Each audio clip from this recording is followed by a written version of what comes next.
ওখানে নাকি বাড়িঘর তৈরি করবে, ইট সিমেন্ট রড সব পাঠাবে, সব ব্যবস্থা করছে। তো সেখানেই বা দাম কত হয়? এগুলো আমাদের জন্য আপনাদের জন্য স্বপ্ন। তো গোটা পৃথিবীতে সর্বশ্রেষ্ঠ সবচেয়ে মূল্যবান কোন জায়গার মাটি? নুজাতুল কারি শারহে বুখারীর মধ্যে লেখা আছে, আমার ওস্তাদ ফাকিউল হিন্দ শারহে বুখারী, বুখারী শরীফের ব্যাখ্যাকার খলিফায়ে মুফতি আজম হিন্দ হযরত আল্লামা মুফতি শরীফুল হক আমজাদি আলাইহির রহমা এই রিওয়ায়াতটি উল্লেখ করেছেন যে মা জাম্মা আযাহু সাল্লাল্লাহু তাআলা আলাইহি ওয়াসাল্লাম ফাহুয়া আফদালু মুতলাকান হাত্তা মিনাল আরশ ওয়াল কুরসি ওয়াল লাওহে ওয়াল কলম। যতটুকু জায়গা ঘিরে প্রিয় নবীর দেহ মুবারক মদিনা শরীফের রওজা মুবারকে রাখা আছে, নবী পাকের দেহ মুবারক যতটুকু জায়গাকে টাচ করে আছেন, ছুঁয়ে আছেন, কিতাবে বলছে অতটুকু মাটির মূল্য ওটা ক্রয় করতে গেলে, দাম করতে গেলে 18,000 জগৎকে বিক্রি করলেও তার দাম হবে না। ওটা সবচেয়ে উত্তম জায়গা, আল্লাহর আরশ চাইতে উত্তম, কুরসি চাইতে উত্তম, লৌহ কলম গোটা পৃথিবী চাইতে উত্তম। তার কারণ সর্বশ্রেষ্ঠ নবী, উত্তম নবী, সেরা নবী, নূরের নবী, প্রিয় নবী অতটুকু জায়গাতে আরাম ফরমাচ্ছেন। নবী কবরে জিন্দা, বাংলাদেশের হোক আর আমাদের দেশের হোক, যে মৌলবি বলেছে ইউটিউবে যে নবী মরা, কিয়ামত পর্যন্ত তাকে ক্ষমা করা হবে না। আমাদের পালটে যেদিন পড়বে সেদিন টের পাবে কার ভাঁড়ে কত ঘি আছে। অজু অবস্থাতে আমি তার নাম নিতে রাজি নই, ওর নাম অজু অবস্থাতে নামা ঠিকও হবে না। হারাম করে দল বলেছে যে নবী নাকি কবরে মরা অবস্থাতে আছে, নাউজুবিল্লাহ। আহলে সুন্নাত জামাতের আকীদা নবী হায়াতুন নবী, নবী জিন্দা। একটা হাদিস বলেই আমি অন্যদিকে চলে যাব। আল্লাহ রসুল একদিন বললেন, হে আমার উম্মতেরা, তোমরা শুক্রবারের দিন জুম্মার দিন আমার উপরে বেশি বেশি দরুদ শরীফ পাঠ করবে। মিশকাত শরীফে হাদিস। বিশ্ব নবীর শিষ্যগণ জিজ্ঞাসা করলেন, হুজুর আপনার ইন্তেকাল করার পরেও না এখন শুধু কথা ভাঙিয়ে নিচ্ছেন? আল্লাহ রসুল পবিত্র জবানে বললেন যে আমার ইন্তেকাল করার পরেও কিয়ামত পর্যন্ত সমস্ত মুসলমান শুক্রবারের দিন জুম্মার দিন আমার উপরে বেশি বেশি দরুদ শরীফ পাঠ করবে। নবী বললেন, তুমি কি মনে করো, তোমরা মনে করো যে আমার মরণ তোমাদের মতই হবে? আল্লাহ রসুল বলছেন, না, ইন্নাল্লাহা হাররামা আলাল আরদি আনতাকুল আজসাদাল আম্বিয়াই ফানাবিউল্লাহি হাইয়ুন ইরজাকু। আল্লাহ রসুল বলছেন মুসলমানদের জন্য যেমন কুকুর খাওয়া হারাম, বিড়াল খাওয়া হারাম, হাতি খাওয়া হারাম, গাধা খাওয়া হারাম, মদ খাওয়া হারাম, সুদ খাওয়া হারাম, ঘুষ খাওয়া হারাম, ঠিক তেমনি আল্লাহ জমিনের ওপরে নবী খাওয়া হারাম করে দিয়েছেন, রসুল খাওয়া হারাম করে দিয়েছেন, ওলি খাওয়া হারাম করে দিয়েছেন। নবী রসুলগণ কবরে জিন্দা, রুজি প্রাপ্ত আল্লাহর তরফ থেকে তাদের জন্য রুজি আছে, খাবার আছে তাদের জন্য, সুবহানাল্লাহ বলেন। আরে নবীর দেহ মুবারক তো কিয়ামত পর্যন্ত অবিকল ওই অবস্থাতে থাকবে। কিয়ামত পর্যন্ত নবীর কাফনে, নবীগণের কাফনে তিল পরিমাণ, চুল পরিমাণ কোনো দাগ পর্যন্ত লাগবে না।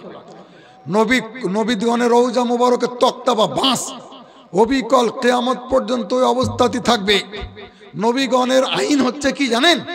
নবীগণকে মাটিতে খায় না, নবীগণ আগুনে পুড়েন না। কোরআন শরীফে লেখা আছে ইব্রাহিম নবীকে 40 দিন 40 রাত নমরুদের অগ্নিকুণ্ডে নিক্ষেপ করা হয়েছিল।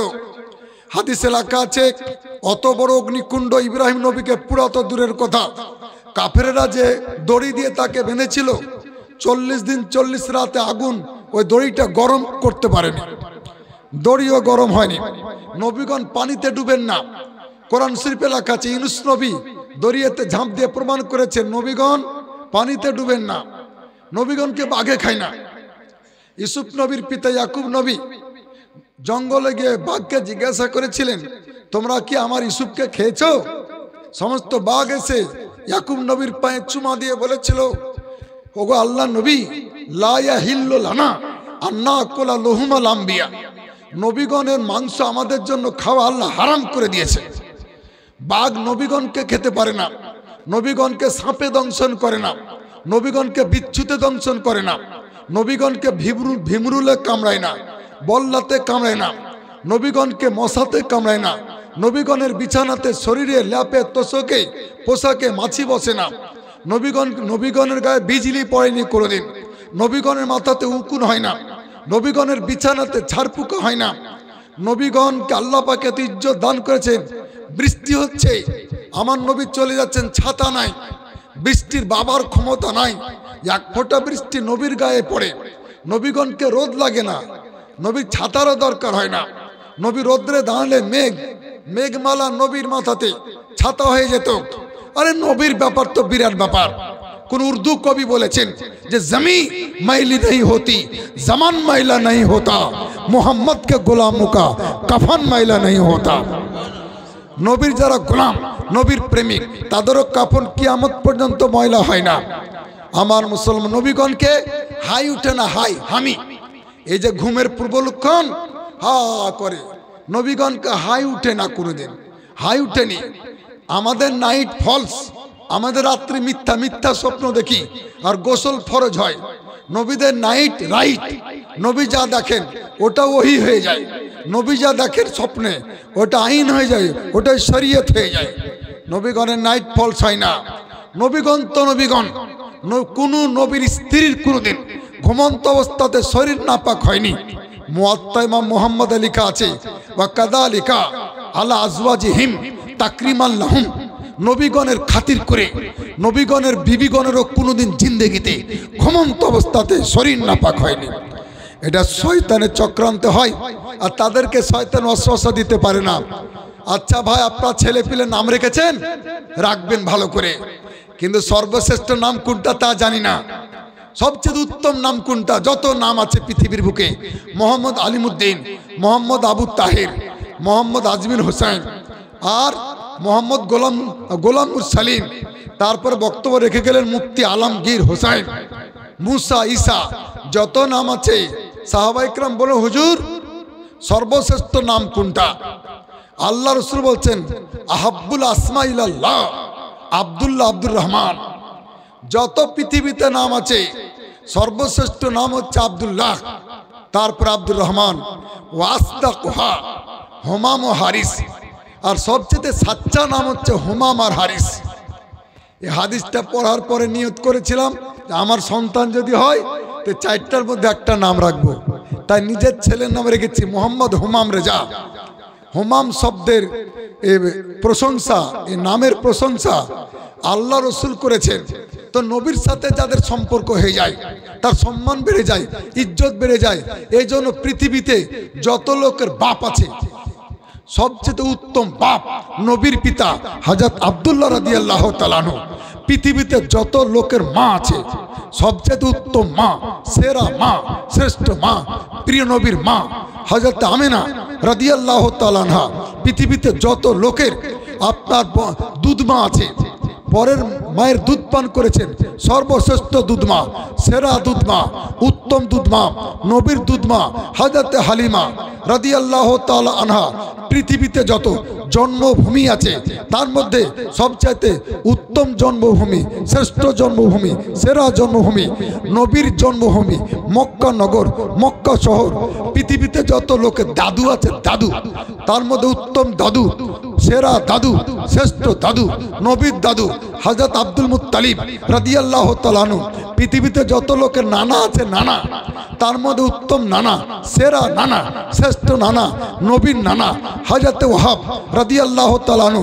পৃথিবীতে যত লোকের নানি আছে নানি, আমার নানি, আপনার নানি, শ্রেষ্ঠ নানি, উত্তম নানি, সেরা নানি নবীর নানি হযরতে বিররা রাদিয়াল্লাহু তাআলা আনহা। পৃথিবীতে যত লোকের দাদি আছে তার মধ্যে উত্তম দাদি, শ্রেষ্ঠ দাদি, সেরা দাদি, নবীর দাদি, নবীর সাথে সম্পর্ক, নবীর লিঙ্ক হয়েছে তার সাথে, নবীর দাদি হযরতে ফাতেমা রাদিয়াল্লাহু তাআলা আনহা। কাজেই শ্রেষ্ঠত্ব কোন দিকে? নবী যেদিকে, উত্তম সেদিক যেদিকে, নবী যেদিকে, সেরা ওই দিকে, নবী যেদিকে। এখন পর্যন্ত আপনারা নামাজ পড়েন কি পড়েন না? পড়েন না?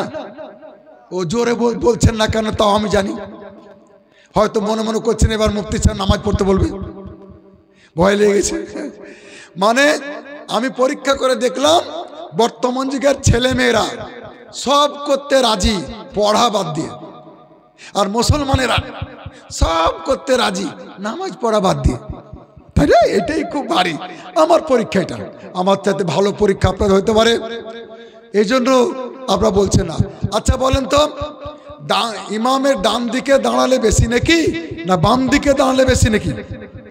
বাহ, মশলা জানেন আপনারা। আরে কাপাস ডাঙ্গের মুসলমান, আহারে জাফরাবাদে ইমামতি করতেন মাওলানা আতাউর রহমান রিজভী, মারা গেছেন, আল্লাহ জান্নাতবাসী করুন, আমরা বলি আমিন। সুন্নি জামাতের কড়া আলেম ছিলেন উনি, খুব কট্টর। ইমামের ডান দিকে দাঁড়ালে বেশি নাকি? কিন্তু তাজ্জব ব্যাপার, অবাক কাণ্ড, পৃথিবীতে একটাই মসজিদ আছে, ওই মসজিদে ইমামের বাম দিকে দাঁড়ালে বেশি নাকি? সুবহানাল্লাহ আগে বলেন, আরো জোরে। একটা মসজিদ আছে, ওই মসজিদের বাম দিকে দাঁড়ালে বেশি নাকি। কোন মসজিদ? ওটা হচ্ছে মদিনা শরীফের মসজিদে নববী, যে মসজিদের এক কোনায় প্রিয় নবীর রওজা মুবারক, হুজুরের রওজা মুবারক। আরে মদিনা মদিনা অনেকে শুনেছেন, কেউ দেখেছেন।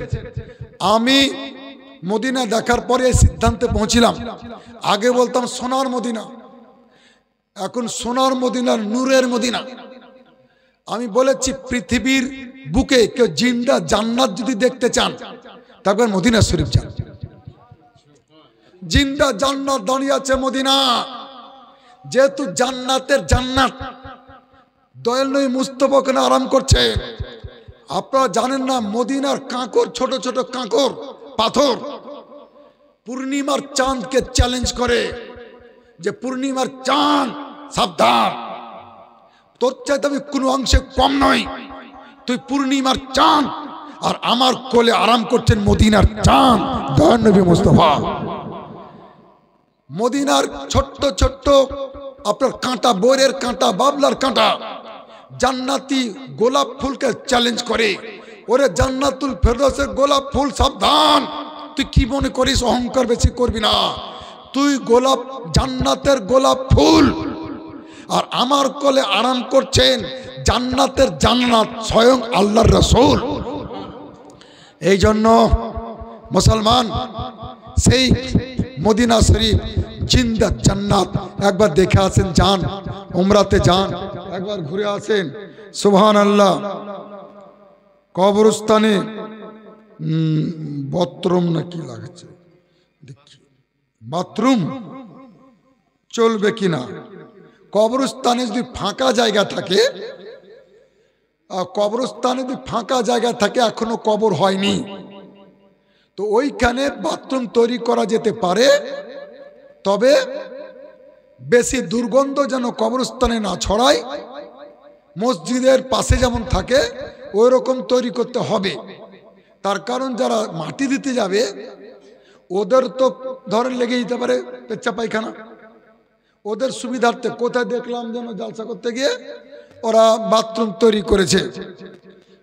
বাথরুম তৈরি করতে পারে, কিন্তু গন্ধ যেন না ছড়ায়, স্যানিটারি করবেন, গন্ধ ছড়াবে না সে ব্যবস্থা রাখবেন। এবং যেখানে কবর নাই, ফাঁকা জায়গা, ওখানে। আল্লাহ আল্লাহ। কাজেই পৃথিবীতে যত বংশ আছে, উত্তম বংশ কুরাইশ বংশ, নবীর বংশ। নবীর বংশের নামে কোরআন একটা সূরা অবতীর্ণ হয়েছে, সূরা কুরাইশ। বুঝা গেল নবীর সাথে যার সম্পর্ক হয়ে যাবে, যে যত নবীর কাছে হবে তার মান ইজ্জত আল্লাহর দরবারে তত বেশি হয়ে যাবে। আপনারা যদি বড় হতে চান, সম্মানী হতে চান, তাহলে প্রিয় নবীর কাছাকাছি হয়ে যান। এক পীর সাহেব হালুয়া বিক্রি করতেন, হালুয়া হালুয়া। তো দু রকমের হালুয়া বিক্রি করতেন, একটা বাসি ঠান্ডা আর একটা টাটকা গরম। কাস্টমার যখন যেত হুজুরের কাছে যে হুজুর হালুয়া নিব, তো হুজুর দেখাতেন কোনটা নিবা, দেখো এটা টাটকা গরম আছে আঙ্গুল দিয়ে দেখো, আর এটা ঠান্ডা বাসি। তো হুজুর নিব তো বটে, তো কোনটার দাম কত? তো পীর সাহেব বলতেন যে এটা গরম টাটকা, এটা হচ্ছে 2 টাকা কেজি, আর যেটা ঠান্ডা বাসি ওটা হচ্ছে 20 টাকা কেজি। তো কাস্টমার বুঝতে পারতো না যে হুজুর আর মানে কি, পীরেদের কথা বলবেন যা পীরে, লোকে বুঝবে ধীরে ধীরে, হঠাৎ বুঝবে না। তো বলে হুজুর এরই তো দাম বেশি হওয়া দরকার ছিল। বলে তোমার অ্যাঙ্গেল থেকে, তোমার দিক থেকে, তোমার নজরে, কিন্তু আমার নজরে এটার দাম বেশি। কেন? বাসি যেটা, ঠান্ডা যেটা আগে তৈরি হয়েছে, আর এটা গরমটা পরে তৈরি হয়েছে। আর যেটা আগে তৈরি হয়েছে, যে যত আগেকার যুগের দিক দিয়ে, জামানার দিক দিয়ে, সময়ের দিক দিয়ে, সে তত প্রিয় নবীর কাছে কার। আর আমার কাছে নবীর কাছের যেটা বেশি হবে তার দাম বেশি। আল্লাহ আকবার। এই জন্য মুরব্বীদেরকে ইজ্জত করতে বলা হয়েছে, বুড়ো লোককে সম্মান করেন। কারণ আপনি নবীর যত যুগ দিয়ে কাছাকাছি, মুরব্বীরা নবীর আরো একটু বেশি কাছাকাছি। আপনার বয়স 20, তার বয়স 60, 40 বছর নবীর যুগের কাছাকাছি হয়ে যাচ্ছে। এই জন্য মুরব্বীদেরকে, বয়স্ক লোককে সম্মান করতে বলা হচ্ছে, শ্রদ্ধা করতে বলা হচ্ছে। আপনারা করবেন, বাপ মাকে শ্রদ্ধা করবেন, বাপ মাকে সম্মান করবেন। আমি পবিত্র কোরআন থেকে যে আয়াতে কারিমা পাঠ করেছিলাম, তার বিশদ ব্যাখ্যা দিতে আজকে হলো না। তবে শুনেন, সুন্নি জামাতকে যদি বাঁচাতে চান, ইমান আকীদার হেফাজত করতে চান, শুধু বক্তব্য শুনলে হবে না, হুজুরদের লেখা কিছু বইপত্র পড়তে হবে। আমার 18 খানা বই বেরিয়েছে, দলিল কাকে বলে, রেকর্ড কাকে বলে, দাগ নম্বর, খতিয়ান নাম্বার উল্লেখ করে, গোটা পশ্চিমবঙ্গকে চ্যালেঞ্জ করে আমার কিছু বই বেরিয়েছে। তার মধ্যে একটা বই আমি নিয়ে এসেছি, কয়েক কপি আছে, বেশি নাই। বইটার নাম হচ্ছে জ্ঞানের ভান্ডার। 40টি আমার বক্তব্যের সারাংশ আছে। আমার 40টা বক্তব্যের সারাংশ, ওটাকে বয়ান করলে আমার 40টা বক্তব্য হবে। ওর মধ্যে লেখা আছে জ্ঞানের ভান্ডার, এটা লেটেস্ট। এই বইগুলা বিক্রি করে আমি বড় লোক হয়ে যাবো? হ্যাঁ, আলহামদুলিল্লাহ আমি তো চাকরি করি, আমার তো প্রচুর বেতন লোকে বলে। তো এই টাকাগুলো আমি রেখে দিই, আবার বই লিখি, আবার ছাপবো। মোট 18 খানা বই বেরিয়েছে। একটা বই বেরিয়েছে যাদের পাটা, যাদের নোড়া, তাদেরই ভাঙলো দাঁতের গোড়া। একটা বই বেরিয়েছে নগদ কথা। এই বইটা পড়ে ওলামা ইকরাম বলেছেন যে মুসলমানেরা যদি জানতো বইয়ে কি আছে, রক্ত বিক্রি করে ব্লাড ব্যাংকে এই বইটা কিনে পড়তো। এত জরুরি বই। প্যারাগ্রাফ ছোট ছোট করেছি, পড়তে যেন তিক্ত বিরক্ত না হয়। ইচ্ছা করলে জীবনী বক্তাদের জন্য 10 জনের জীবনী এর মধ্যে উল্লেখ করেছি আমি, নেবেন। এখন সবচেয়ে বড় প্রশ্ন, লোক টাকা, এই টেনশনে মরছে যে দাম কত। আমার ওস্তাদ বলতেন যে মানুষের কাছ থেকে রুহু বের করা সহজ, কিন্তু রুপিয়া বের করা সহজ নয়। ওরে বাবারে, আমাদের জঙ্গিপুরে একটা লোক মরে যাচ্ছিল, মুখে পানি দিচ্ছে, শরবত দিচ্ছে, মানে আর বাঁচবে না। তো তাড়াতাড়ি ওর কিরকম টিপ টাপ নিয়ে 2 লাখ টাকা ব্যাংকে ছিল, মরে যাবে তো, তুলে নিয়ে এসে আর বালিশের তলে রেখে দিয়ে, আর বেটা কানে কানে বলছে, আব্বা রাখলাম কি 2 লাখ টাকা। আর যেমনি বলা কুদ্দে উঠে বসে গেছে। সুবহান আল্লাহ, কি যে অক্সিজেন বাবা এতে পেয়েছে। পাথর চাপি মাজারে একটা বিজ্ঞাপন বিতরণ করছি আমি, একটা লোক ভয়ে ধরছে না, বলছে টাকা লাগবে নাকি হুজুর? বলে না গো, টাকা লাগবে না, চিন্তা করে না বাবা। তো এর দাম বাবা 1000 টাকা নয়, 500 টাকাও নয়, 400 টাকাও নয়, 300 টাকাও নয়, 200 টাকাও নয়, 100 টাকাও নয়। 4th কালারে ছাপা তো, মাত্র 50টা টাকা। একবার চায়ের দোকানে বসতে ফুরু। আর নেটে আর সেটে কত টাকা গেল, এবার কবর পর্যন্ত সাথে থাকবে। বেটা বেটি স্ত্রী ছেলে মেয়ে সবাই পড়তে পারবে, বন্ধু বান্ধব বাড়তে রেখে দিবেন, ইচ্ছা করলে কবর পর্যন্ত সাথে থাকবে। অবশ্যই ইমান আকিদাকে বাঁচাবার জন্য, বাতিলের গুদামকে উদাম করার জন্য, বাতিলের কুলের কথা খুলে দেওয়ার জন্য অবশ্যই সুন্নি মুসলমানদেরকে এই বাংলা ভাষাতে এই বইটা পড়ার অনুরোধ রইল।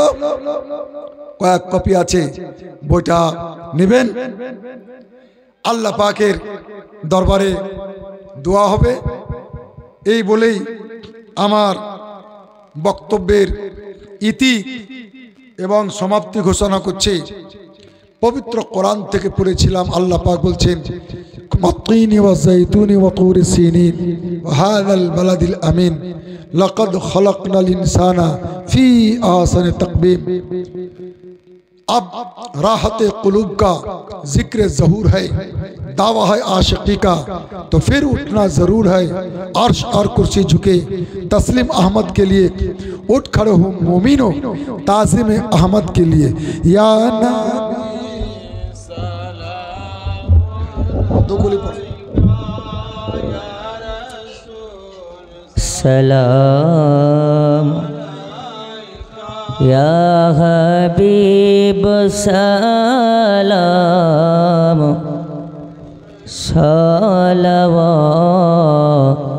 सलावतुल्लाह आजनी শুনি আপনার নাম কলেমায় পড়ি আপনার নাম নমাজে আপনাকে সালাম अपनी जे नूरे मुजस्सम या नबी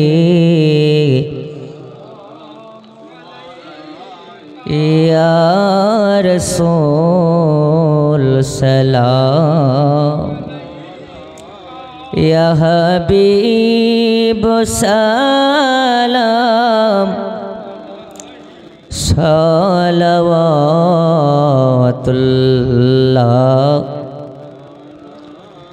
ओगो नबी जी गो ओगो मयार नबी जी अमार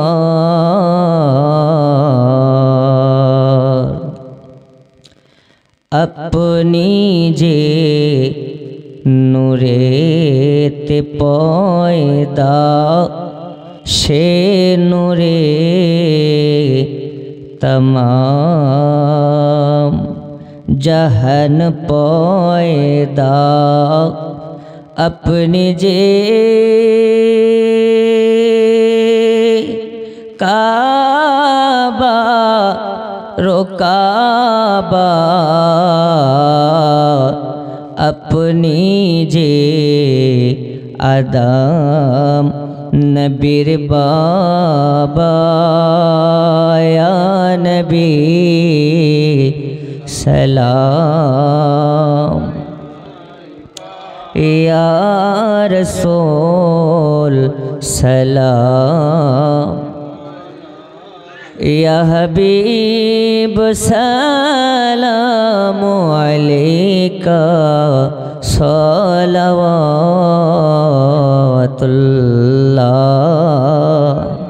अस्सलातु वस्सलामु अलैका रसूलुल्लाह अस्सलातु वस्सलामु अलैका या हबीबल्लाह।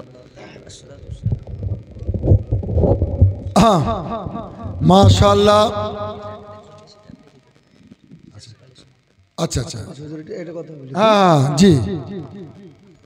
আমাদের যে উদ্দেশ্যে আমাদের আজকে জালসা অনুষ্ঠিত হয়েছে, কুরআন মজিদ আপনার খতম করা হয়েছে মায়েদের নিকট থেকে